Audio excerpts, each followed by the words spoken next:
Hello guys, आज हम देखेंगे आर डी शर्मा के बुक्स एक्सरसाइज 3.6 का क्वेश्चन नंबर 7।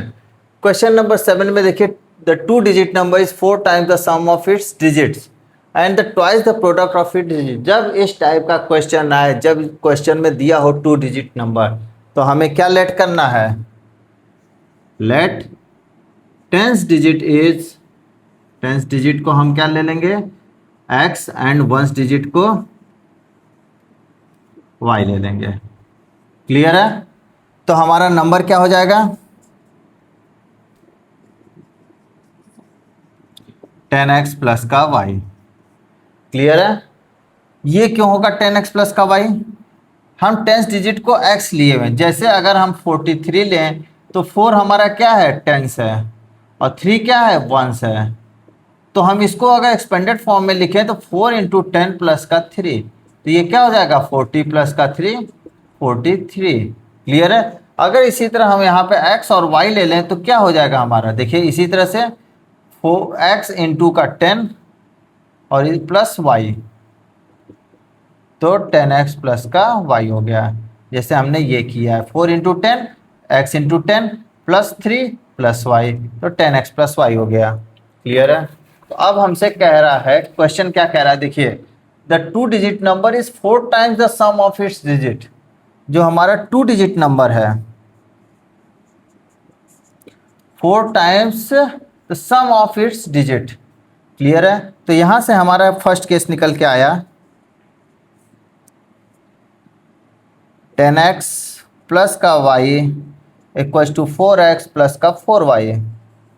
4x इधर आएगा तो 6x हो जाएगा, 10x में से 4x गया, और y उधर जाएगा तो 4y में से y गया 3y। 3 1 जा 3, 3 2 जा 6, 2x की वैल्यू आ गई यहाँ से y। अब नेक्स्ट क्या कह रहा है? क्वेश्चन समझने की कोशिश करिए। टू डिजिट नंबर जो है वो is 4 times the sum of its digit, मतलब डिजिट के सम का 4 टाइम्स जो है वो खुद का नंबर है, और twice the product of its digit. अगर हम प्रोडक्ट डिजिट के का प्रोडक्ट कर देते हैं, उसका ट्वाइस भी ये टू डिजिट नंबर के बराबर ही है। क्लियर है? तो हम सेकेंड केस लेंगे, क्या लेंगे? ये जो नंबर है हमारा टू डिजिट नंबर, ये किसके बराबर है? Twice the product of its digit, twice the product of its digit. Clear हो गया? हम डिजिट का प्रोडक्ट कर दिए, उसका ट्वाइस कर दिए, तो यहां से वैल्यू क्या निकल के आ गई? 10x प्लस का y इक्वल्स टू 2xy। अब हमने देख रहा है y की वैल्यू क्या है? 2x है, तो y की जगह 2x रख देते हैं, y की जगह 2x रख देते हैं, इंटू वाई है तो y की जगह क्या रख देंगे? 2x।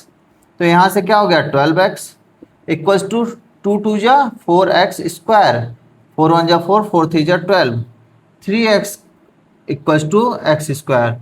तो ये 3x उधर ले जाएंगे 0। तो यहाँ से अगर हम x कॉमन लें तो क्या मिलेगा हमें? x minus 3 equals to 0। तो इसको हम अगर सॉल्व करते हैं, x माइनस 3 इक्वल्स टू 0, तो हम इस तरह के क्वेश्चन को कैसे सॉल्व करते हैं? पहले x लेते हैं 0 एंड अगला क्या लेते हैं? x minus 3 equals to 0। तो x की वैल्यू क्या निकल के आ गई? 0 और 3। क्लियर है? तो 0 हो नहीं सकता, क्यों? क्योंकि कहा है क्या? To digit number, to digit number में 0 हो नहीं सकता, क्योंकि ये क्या लिए हैं? हम टेंस लिए हुए हैं। x को क्या माने? हमने टेंस डिजिट माना है। तो टेंस डिजिट का मतलब 03 अगर हम लिखते हैं, या 04 लिखते हैं, या 05 लिखते हैं, तो टेंस में हमें 0 लिखना पड़ेगा। तो ये वंस डिजिट नंबर हो गया, ये भी वंस डिजिट नंबर हो गया, और ये भी वंस डिजिट नंबर हो गया। ओके, तो लिखेंगे x can not be 0 because x is tens digit number. Clear है? और अगर टेंस डिजिट में अगर 0 रख देंगे तो क्या हो जाएगा? वो 1 डिजिट नंबर हो जाएगा, जबकि इसमें क्या कहा है? 2 डिजिट नंबर होने का। तो x इक्वल्स टू 3 को अगर हम यहाँ रखें इस इक्वेशन में, 2x इक्वल्स टू y में, तो 2 इंटू 3 इक्वल्स टू y, तो यहाँ से y की वैल्यू क्या निकल के आ गई? 6।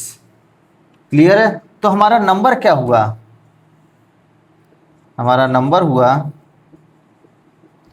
10x प्लस का y इक्वल्स टू 10 इंटू का 3 प्लस का 6 इक्वल्स टू 36।